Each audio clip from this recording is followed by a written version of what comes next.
안녕하십니까. 신의균의 국방TV 시큐리티 뉴스입니다. 자, 오늘도 아주 중요한 안보 소식 보겠습니다.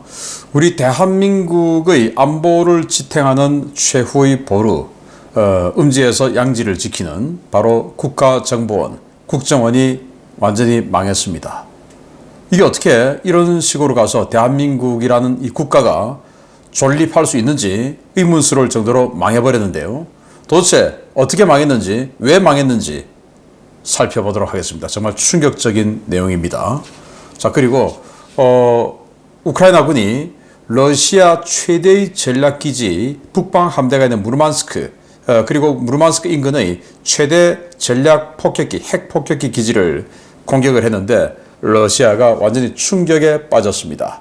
어떤 내용인지 보겠고, 그리고 이 정부 내에 여전히 친중 정치인, 친중파가 너무 많은 것 같습니다. 아직도 중국에 너무나 러브콜을 보내고 있는 이 정부의 모습, 어떤 내용인지 보도록 하겠습니다. 첫 번째입니다. 미국 대통령 선거가 벌써 2달 반 앞으로 다가왔습니다. 최근 급등세를 타고 있는 카멜라 해리스 부통령과 반전 기회를 노리고 있는 도널드 트럼프 전 대통령 양 진영에서 동맹의 역할과 협력 확대를 외치고 있는 가운데 대한민국 정부가 계속해서 어긋난 방향으로 가고 있습니다. 정부가 시진핑 방한을 목표로 대중 외교에 총력을 기울이고 있습니다. 지난 5월 한중일 정상회의를 계기로 한중 관계에 긍정적인 기류가 확산되고 있으며 한동안 중단되었던 양국 간의 청년 교류가 재개되는 등 양국 관계에 훈풍이 불고 있다고 국내 주요 매체들이 일제히 보도했습니다. 외교부는 지난 8월 19일 한중 청년 교류 한국 대표단 발대식을 열고 50여 명의 청년들로 구성된 대표단을 중국에 파견했다고 밝혔는데요. 발대식을 주관한 김홍균 외교부 1차관은 한중 양국 정부가 다양한 교류와 소통을 강화해 나가고 있는 가운데 한중 관계의 미래 주역인 청년들의 교류와 소통이 양국 관계 발전에 중요하다라고 밝혔습니다. 중국 외교부 천샤오등 부부장 역시 한중은 뗄래야 뗄 수 없는 동반자라며 이번 청년 교류 강화가 한중 관계의 장기적 발전을 위한 것이라고 환영했습니다. 매체들은 외교부 관계자를 인용해 한중 관계가 최근 급격히 회복되고 있다며 양국이 우선은 경제적 이익이 걸린 지방 정부 간의 교류를 통해 협력 분위기를 공고화하는 데 주력하고 이렇게 넓어진 당국 간의 소통을 기반으로 민간 교류를 확대한 뒤 자연스럽게 대화의 급과 격을 높인다는 청사진 아래서 움직이고 있다고 전했습니다. 외교부는 오는 10월 라오스에서 열리는 아세안 정상회의에서 윤석열 대통령과 리창 총리가 5개월 만에 재회하는 정상회담을 추진하고 내년 11월 경주에서 열리는 에이펙 정상회의 때 오랜 수건 사업인 시진핑의 방안을 성사시켜 한중 정상회담을 개최한다는 목표를 세웠습니다. 이 같은 움직임은 미국의 양당 대선 후보가 미국의 대중정책에서 동맹국들의 협력 강화와 역할론을 부르짖고 있는 가운데 향후 한미동맹에 대단히 나쁜 영향을 끼칠 수밖에 없는데요. 도대체 정부의 누가 중국에 이토록 매달리고 있는지 정말 궁금합니다. 자, 우리 외교부가 계속 친중 행보를 보이고 있다라고 제가 몇 달 전부터 연속적으로 보도를 해드리고 있는데요. 뭐 또 그렇습니다. 자, 정부 고위층 간의 이 교류가 조금 미국 눈치가 보이죠. 그러다 보니까 이제는 지방정부, 지방자치단체, 그리고 이런 일반 국민들 그런 단계에서 밑에서부터 치고 올라오는 교류를 한다라는 건데요. 자, 한중 청년 교류 사업 한국 대표단 발대식, 이래서 외교부 차관이 가서 이렇게 발대식을 하고는 중국으로 보냈어요. 한 50여 명의 청년을. 이 비용은 전적으로 중국이 됩니다. 한국에서 이동하는 비용을 제외하고 비행기표, 숙식, 중국이 된다라는 거예요. 그 중국이 되는 그 기관이 어떤 기관이냐? 이런 기관이에요. 중국 인민대외우호협회라는 곳인데 여기 홈페이지에 들어가 보면 여기는 중국의 통일전선부 산하 기관이라고 해요. 그래서 여기의 목표는 뭐냐? 중국의 정보를 확산시키고, 그러니까 중국의 우호적인 정보를 확산시키고, 그리고 중국의 우호적인 인사를 확대시키는 것이 목적이다. 그래서 청년 단계에서부터 완전히 친중파를 양성하고 또 학자들, 또 기자들, 이런 사람 각계각층을 불러서 중국에서 뭐 여러 가지 프로그램을 통해서 거하게 대접하는 뭐 그런 경우도 있을 것이고, 뭐 그렇게 해서 계속 친중파를 확대 양산시키는 이런 목적인데, 여기에 우리 정부가 전위에 나서 있는 겁니다. 그리고 또 이렇게 이제 중앙정부 하니까 조금 눈치 보이니까 이제 산둥성 바로 우리 서해 맞은편에 있죠. 그 산둥성하고 여기에 있는 기업들하고 우리 한국 기업들을 이 통상교섭본부가 주관이 되어서 한국 기업들 신청을 받아서 또 이렇게 중국 데리고 가서 이 MOU 체결하는 뭐 이런 걸 합니다. 자, 이게 보니까 또 뭐 우리 한국 기업가들이 전부 또 한자로 또 일부 또 사인을 다 하네요. 보기가 저는 뭐 별로 안 좋아 보입니다. 아무튼 이런 식으로 노력을 하는 것은 결국 중국과의 관계를 강화시키고, 에이펙 때, 물론 에이펙 때는 시진핑이 오겠죠. 미국이 대통령을 보내는데 중국이 대통령 안 보내고 총리를 보낼 수는 없겠죠. 그런데 거기에서 따로 시진핑과 좀 시간을 많이 가지는 이런 시간을 가져서 주변에 우리가 이 정도 급이 된다 라는 것을 보여주고 싶어하는 이런 보석이 아닌가 라는 생각이 드는데, 이 정부 내에 있는 친중파, 저는 좀 솎아내었으면 좋겠다 라고 생각하는데, 그런데 솎아낼 수 있는 능력을 가진 사람도 친중파일지 모르니까 이 저변에 너무나 깊이 뿌리 내린 이 친중, 정말 우려스럽습니다. 두 번째입니다. 러시아를 겨냥한 우크라이나의 드론 공격이 점점 거세지고 있습니다. 모스크바 일대가 드론 공격을 받은 데 이어 우크라이나 국경에서 북쪽으로 무려 1800km 떨어진 무르만스크가 연일 우크라이나 장거리 자폭 드론 공격을 받고 있다는 소식입니다. 우크라이나가 염가형 장거리 자폭 드론으로 대량 생산하고 있는 UJ-22 드론을 이용해 러시아 북부 무르만스크 지역에 대한 연속 드론 공격을 퍼붓고 있으며, 현지 시각으로 8월 21일 기지 내부에 첫 번째 드론이 추락했다고 현지 오신트 소식통들이 리포트했습니다. 우크라이나는 지난 8월 20일부터 무르만스크 해군기지와 그 남쪽의 올레냐 공군기지를 향해 여러 대의 자폭 드론을 불규칙적인 시간차를 두고 날리고 있는데요. 이 드론들은 직선 거리로는 1800km, 회피 기동을 고려한 추정 기동 거리로는 2000에서 2500km에 달하는 거리를 비행해 기지로 날아들고 있습니다. UJ-22 자폭 드론은 길이 3.7m, 폭 4.2m의 소형 드론으로 시속 200km의 속도로 800km를 비행할 수 있는데요. 최대 20kg의 탄두를 실을 수 있지만, 최근 엔진을 교체해 비행거리와 탄두 중량을 대폭 늘린 것으로 전해졌습니다. 현지 소식통들은 전략기지가 몰려있는 무르만스크 상공에는 항공우주군 미그-29 전투기가 상시 공중 초계를 돌고 있지만, 이 전투기들은 기지로 접근한 자폭 드론들을 전혀 식별하지 못했다고 전하고 있는데요. 실제로 자폭 드론들은 기지 내부에 주둔하는 대공포 부대들에 의해 기지 바로 위 상공에서 격추되고 있습니다. 러시아 밀 블로거들은 21일 오후 처음으로 기지 상공이 뚫려 기지 내부에 드론이 추락한 것에 주목하고 있습니다. 자폭 드론이 기지 상공까지 접근했다는 것은 우크라이나가 기지로 들어가는 취약 루트를 찾아냈다는 것을 의미하기 때문입니다. 러시아 측 소식통들은 우크라이나가 러시아 최대 전략기지로 접근하는 취약점을 찾아 이를 통해 최근 프로레타르스크에 가했던 더블탭 공격을 가할 가능성을 경계하고 있는데요. 부디 이 자폭 드론들이 러시아 전략 폭격기나 전략 원자력 잠수함을 타격했다는 소식을 전해드릴 수 있게 되기를 기원하겠습니다. 네, 러시아의 최대 전략기지가 몰려있는 무르만스크 지역입니다. 여기에 올레냐 공군기지, 그리고 올레냐에서 약간 북쪽에 북방함대 무르만스크 기지가 있죠. 무르만스크 기지는 러시아의 핵 SLBM을 장착하고 있는 핵 잠수함들이 전부 주둔하고 있는 곳이 이 무르만스크 기지고, 그 남쪽의 이 올레냐 기지는 러시아의 핵무기를 투발하는 전략 핵폭격기들이 아주 많이 주둔하고 있는 곳이에요. 특히나 최근에는 이 남쪽에 있는 엥겔스 공군기지가 우크라이나 드론 공격을 많이 받기 때문에 그 엥겔스 기지에 있던 이 폭격기들이 대거 이쪽으로 피신해 와 있어서 지금 뭐 폭격기들이 바글바글한 상태입니다. 여기를 드론으로 공격을 하고 있는 상황인데요. 위치는 바로 여기입니다. 네. 뭐 이렇게 생겨서 그렇지 지구를 이렇게 원으로 구로 이렇게 동그랗게 만들면 바로 북극이고 북극 건너편에 캐나다고 미국이고 그렇지 않습니까?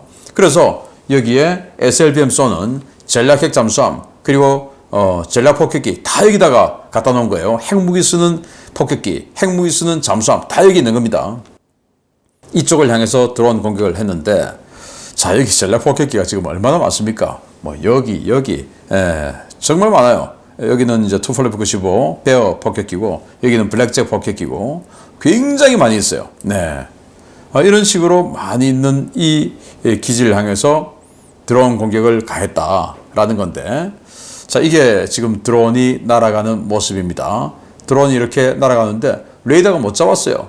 아까 보시다시피 우크라이나에서 북쪽으로 1800km 떨어져 있고 여기를 가려면 모스크바를 우회하고 산트페테르부르크를 우회하고 이렇게 해서 가야 되는 거예요. 모스크바 그리고 제2의 도시 상트페테르부르크 얼마나 방공망이 잘 되어 있겠습니까? 그런데 하나도 탐지를 못한 거예요. 또 우크라이나가 회랑을 방공망이 탐지하지 못한 회랑을 지금 감지해냈다는 거 아니겠습니까? 이제 길 생긴 거예요. 그쪽으로 이제 보내면 되는 거예요. 그 루트로. 그래서 기지 상공에서 격추가 되든 격추를 되지 않고 그대로 전략 폭격기에 들이받든 또는 조금 더 북쪽으로 가서 전략 핵 잠수함을 들이받든 일단 그 기지 상공으로 가야 되니까 그게 이제 관건인데 그 기지 상공으로 가는 루트를 뚫었다라는 겁니다. 자, 이번에 이제 이렇게 기지 상공에서 폭파가 됐는데 동영상 한번 보시면요. 네, 드론이 날아갑니다. 지금 낮이라서 대공포가 격추했지 밤이면 대공포가 격추도 못해요. 이거 이제 민간인들이 엔진 소리가 나니까 그걸 가지고 신고를 해서 이렇게 드론을 대공포로 연결을 했는데 대공포라고 하는 것은 레이더가 사실은 뭐 대단히 우수한 그런 무기체계가 아니에요. 목측으로 보는 경우가 많은데 그리고 아주 성능 떨어지는 그런 구형 레이더 이런 것들이 대공포에 많죠. 그래서 밤에 만약에 들어갔다면 이렇게 격추를 할 수 있었을까라는 생각이 드는데요. 그런데 이제 우크라이나가 이제 루트를 알아놨으니까 이제는 낮이고 밤이고 계속 한번 들어보면 두드리면 열리는 거죠. 결국은. 그래서 곧 전략 폭격기들 여러 대가 파괴됐다. 전략 핵 잠수함 여러 척이 파괴됐다라는 뉴스를 여러분들께 전해드릴 수 있게 되기를 기대하고 기다리겠습니다. 자, 우리나라 망합니다. 보겠습니다. 문재인 정부 시절 사실상 개점 휴업 상태였던 공안당국의 대공수사가 윤석열 정부 들어 완전히 무력화된 것으로 확인되었습니다. 올해 1월 1일부터 현재까지 단 한 건의 간첩 사건도 정식 처리되지 못해 국내 간첩 대응 시스템이 완전히 무력화됐다는 우려가 커지고 있습니다. 문재인 정부와 더불어민주당이 강력하게 밀어붙인 수사권 조정의 일환으로 개정 국가정보원법이 올해 1월 1일부터 시행된 이후 경찰이 국정원에서 이첩된 간첩 사건 수백 건을 단 한 건도 처리하지 못하고 있는 것으로 확인되었습니다. 동아일보 8월 21일 단독 보도에 따르면 국정원은 대공수사권이 박탈된 국가정보원이 개정된 국정원법과 시행령에 의거해 정보 수집만 해서 경찰이 이첩한 수백 건의 간첩 사건이 단 한 건도 검찰로 송치되지 못한 것으로 드러났습니다. 현재 국정원은 대공수사권을 박탈당한 뒤 해외 정보망을 통해 수사 첩보를 입수해 경찰에 사건 정보들을 이첩하는 역할만 할 수 있는 상황인데요. 올해 1월 1일부터 6월 말까지 수백 건의 간첩 사건 정보들이 경찰 안보수사국으로 이첩되었지만 이 중 본격적으로 사건화되어 검찰에 송치된 건수는 0건이었습니다. 특히 경찰이 온전히 간첩 수사와 국가보안법 위반 사범을 전담하기 시작한 1월 1일부터는 단 한 명도 검거하지 못했는데요. 이는 간첩의 경우 2021년 10명, 22년 4명, 23년 3명, 국가보안법 위반 사범의 경우 21년 27명, 22년 30명, 23년 48명을 검거했던 과거 실적과 비춰볼 때 참담한 수준입니다. 경찰이 이처럼 무능력한 모습을 보이는 이유는 간첩과 국가보안법을 전문적으로 수사했던 전문가들이 문재인 정부 시기 대거 숙성되었고 현재 대공수사를 맡고 있는 간부급 안보경찰 대부분이 대공수사 경험이 없기 때문입니다. 동아일보는 경찰청 안보수사국 계장급 이상과 각 시도경찰청 안보수사대 과장, 대장급 간부 108명 가운데 안보수사 경험이 없는 사람은 29%인 32명에 불과하다고 지적했는데요. 이에 대해 한 경찰 관계자는 전대협이나 한 총련, 범민연에 대해 전혀 모르는 직원들도 안보수사국에 진입하고 있고 수사 성과보다는 조직 개편이나 교육, 회의에 더 신경을 쓰고 있어 경찰 단독으로는 직파 간첩 등 큰 사건을 절대 못한다 라고 토로했습니다. 또 다른 경찰 관계자는 안보수사국장은 1년 주기로 교체되고 있고 대부분 직접 안보수사를 해보지 않은 사람들이라며 몸으로 수사를 해보지 않아 이론으로 수사를 하고 보고서 작성을 비롯한 홍보에만 신경을 쓰고 있다라고 비꼬았습니다. 가장 큰 문제는 전문성이 부족한 안보경찰 중 상당수 인력이 탈북민, 신변보호와 공항, 항만 파견 등 안보수사와 무관한 업무에 투입되고 있어 인력 자체도 턱없이 부족하다는 것인데요. 북한은 물론 중국과 러시아 등 적성국들의 간첩이 그야말로 판을 치고 있는 상황에서 완전히 붕괴된 공안 시스템 때문에 대한민국의 희망이 점점 사라져가는 것 같습니다. 네, 윤석열 정부 들어와서 그 중에서도 올 들어서 간첩과 국가보안법 사범을 단 한 명도 검거하지 못했다. 정말 충격적인 건데요. 자, 그러면 윤석열 정부가 문제냐? 그게 아니에요. 문재인 정부 때 여러분들 기억하시죠? 초거대 여당을 만들었고 원하는 걸 모든 것을 법으로 밀어붙였던 바로 그 시기에 국가정보원법을 바꾸었어요. 그래서 24년 1월 1일부터 국가정보원은 독자적으로 수사를 하지 못해요. 정보만 취득합니다. 정보 취득해서 저희가 지금 간첩 혐의가 있는데 그래서 여러 가지 정보를 취합을 해서 경찰서에다가 이첩을 해줘요. 그러면 그 경찰은 받아서 수사를 해야 되는데 올 들어서 수백 건을 이첩해줬는데 제대로 수사된 게 없더라 라는 겁니다. 왜? 각 경찰서마다 이 안보 담당하는 경찰관이 두세 명밖에 없는 겁니다. 그리고 그 간부들 선에서는 전문가가 거의 없는 거예요. 108명의 이 대장급 간부 중에 32명만 이 안보 수사 경험이 있는 사람이라고 하니까 나머지 한 70%는 완전히 그냥 안보에 대해서 전혀 모르는 사람들인 겁니다.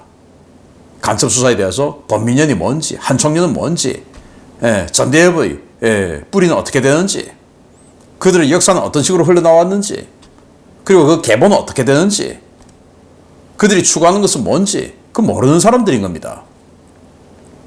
그런 사람들을 보내서 지휘를 하게 하고 그리고는 그 두세 명밖에 없는 이 안보 담당 경찰관을 항만이나 공항 이런 데 또 파견 보내요. 그러니까 일선 경찰서에서 수사 국정원에서 이첩은 어마어마하게 해주는데 수사할 수가 없는 거예요. 사람이 있어야 하죠. 이걸 문재인 정부가 법으로 만들어버렸습니다. 그래서 최근 5년 간첩 검거 현황을 보면 문재인 정부 때 간첩 검거 하면은 욕먹는 시기였습니다.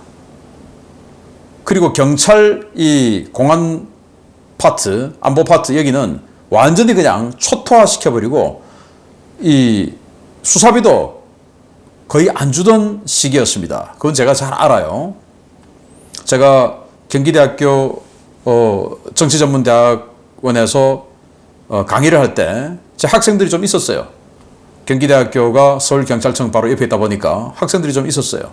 들어보면 정말 기가 차는 그런 시절이었는데 그 시절에도 2020년에 간첩 2명 검거했습니다. 21년에 10명, 22년에 4명, 그리고 윤석열 정부 이제 들어왔죠. 23년에 3명, 그리고 올해 1월부터 6월까지 한 명도 없어요. 왜냐? 국정원이 수사를 못하고 경찰에 이첩을 해줘야 되는데 그게 제대로 소화가 되지 않는다. 수백 건을 이첩해줬는데 수사가 제대로 안 된다라는 겁니다. 그러면 국가보안법 이것도 마찬가지예요. 24년 검거한 국가보안법 위반 사건 이거 14명밖에 안 돼요. 찬양고무가 북한 김일성 일가를 찬양하는 게시물 등을 유포하는 거죠. 그리고 해합통신, 북한 공작원과 직접 교신을 하는 거, 그리고 탈출 내비, 탈북민이 다시 북한으로 돌아가기 위해서 하는 그런 탈출 예비 이런 것들 해서 14명밖에 안 되는 겁니다. 이 정도로 지금 대한민국의 근간인 안보가 무너지고 있는 상황이다 보니 국정원이 완전히 무너졌어요. 능력이 없어요. 수사권이 없는데 정보만 취득해서 경찰서에 알려줘야 되는데 경찰서에서 그러면 국정원이 그동안 했던 그 수사관 인력만큼 경찰서에 또 있어야 되는데 안 해주는 거죠. 그러다 보니 이따위 상황이 벌어지는 겁니다. 대한민국 공산당 한가족 하계수련회. 이 사람들이 정말 공산당인지 아니면 뭐 그냥 재미삼아 이런 플래카드를 만들었는지는 아무도 모릅니다. 수사해봐야 알겠죠. 근데 수사할 사람이 있습니까? 안 하는 거죠. 대한민국 이런 식으로 하다는 망합니다. 정말 민주당은 국정원을 이렇게 무너뜨리고 간첩을 못 잡게 만들었어야 속이 시원하겠습니까? 우리 대한민국의 정보 요원들은 전부 지금 블랙 요원들 다 까발려졌죠. 그리고 우리는 적의 간첩을, 적의 스파이를 수사할 수 있는 능력을 완전히 그냥 상실시켜 손발을 다 묶어 놨죠. 그리고 우리는 능력을 다 지금 말소시켜 놨죠. 대한민국 어떻게 되겠습니까? 망하는 겁니다. 정말 우려스러운데요. 그건 국민들 책임이 더 크죠. 왜 그런 자들에게 표를 그만큼 몰아줬냐 라는 국민 책임 정말 심각하게 받아들이고 저부터 반성하겠습니다. 마치겠습니다. 감사합니다.